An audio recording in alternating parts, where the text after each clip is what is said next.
जय मसीह। बाइबल में हम देखते हैं कि प्रभु यीशु जहाँ कहीं गए हैं वहाँ पे उन्होंने दृष्टांत द्वारा स्वर्ग का ज्ञान समझाने की कोशिश की। आज मैं आपके लिए ऐसा ही एक दृष्टांत लेके आई हूँ, पेड़ और उसका फल।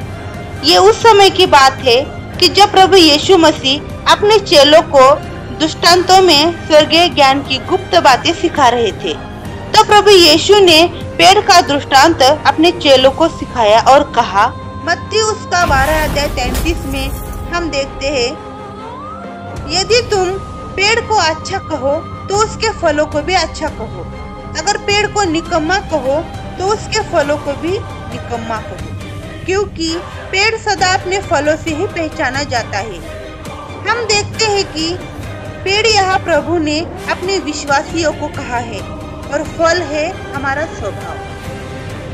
अगर हमारा स्वभाव अच्छा हो तो हमारा पेड़ हमारे ही स्वभाव से पहचाना जाएगा।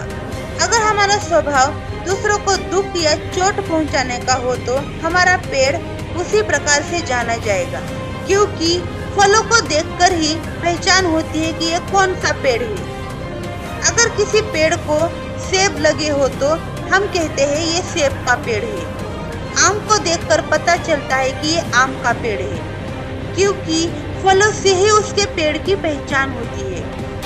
मत्ती उसका 12:35 में प्रभु कहता है, भला मनुष्य मन के भले भंडार से भली बातें निकालता है और बुरा मनुष्य बुरे भंडार से बुरी बातें निकालता है। जो भले मनुष्य होते हैं उनके मन में हमेशा अच्छाई भरी होती है और वो दूसरों के लिए सिर्फ अच्छा ही सोचते हैं, और जो सोचते हैं उनके मुंह से वही बातें निकलती है। और जो बुरा मनुष्य होता है उसके मन में हमेशा दूसरों के लिए बुराई छुपी होती है, उनके मन में हमेशा कड़वाहट और नफरत भरी होती है और उनके मुंह से वही बातें दूसरों के लिए निकलती है, क्योंकि परमेश्वर का वचन कहता है जो उनके मन में है वही उनके मुंह से निकलता है। मत्ती उसका 12:37 में प्रभु कहता है, क्योंकि तू अपने बातों के कारण निर्दोष और अपने बातों के कारण दोषी ठहराया जाएगा।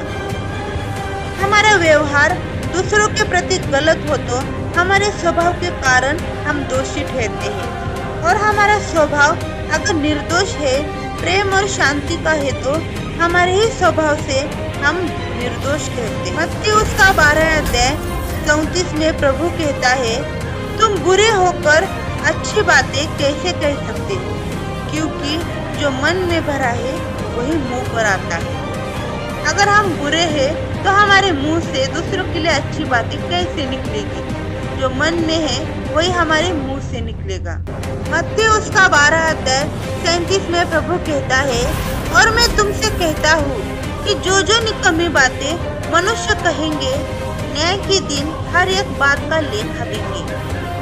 प्रभु परमेश्वर का वचन कहता है, आज हम जो निकम्मी बातें हम दूसरों के लिए कहेंगे या अपने मन में भरी होंगे, वह सब बातों का हिसाब हमें न्याय के समय देना होगा।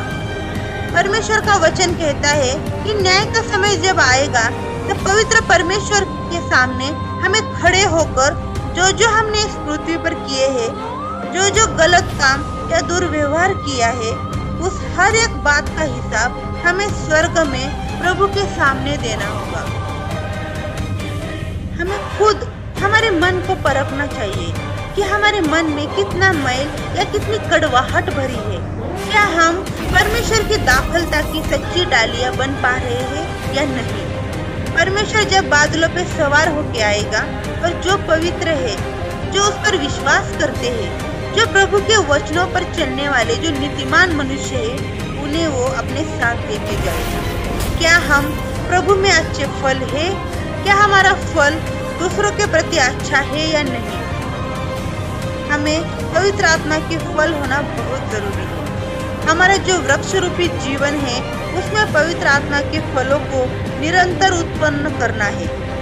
हम संसार के फलों से अपने आप को नहीं भर सकते। पवित्र आत्मा के फलों से भरना यही एक सिद्ध मसीह जीवन की पहचान है। हमें अपना जीवन प्रार्थना रूपी रखना चाहिए, तो हमें पवित्र आत्मा के फल नजर आएंगे। पवित्र आत्मा के फल है प्रेम, शांति, संयम, धीरज, आनंद, भलाई, नम्रता, विश्वास, कृपा। अगर ये सारी बातें हमारे मन में निरंतर ग्रहण करते रहेंगे तो हमारा मन खुद ब खुद शुद्ध होता जाएगा। इसीलिए मेरे प्रियो, हमारे मन में वचन रूपी बीज ही ना हो तो हम कैसे पवित्र आत्मा के फल लाएंगे? अगर हमारे पेड़ को अच्छा खत पानी ना डाले तो कैसे अच्छे फलवंत वृक्ष बन पाएंगे? अगर हम खुद को सांसारिक बातों में ही उलझा कर रखेंगे तो सांसारिक फल ही हमें नजर आएंगे, जैसे कि क्रोध, झगड़ा, निंदा, लोभ, ऐसे कई बुरी बुरी बातों का फल उत्पन्न होंगे। इसीलिए हमें प्रभु में अच्छे फल लाना है, एक फलवंत मसीह होना है। जब प्रभु आएगा उसके न्याय के दिन हम निर्दोष ठहरेंगे। परमेश्वर के राज्य के एक सच्चे मसीह बनो। वचनों का बीज अपने जीवन में बोकर एक फलवंत वृक्ष कहकर इस संसार में जाने जाओ। प्रभु इस वचन द्वारा आप सभी को आशीष दे।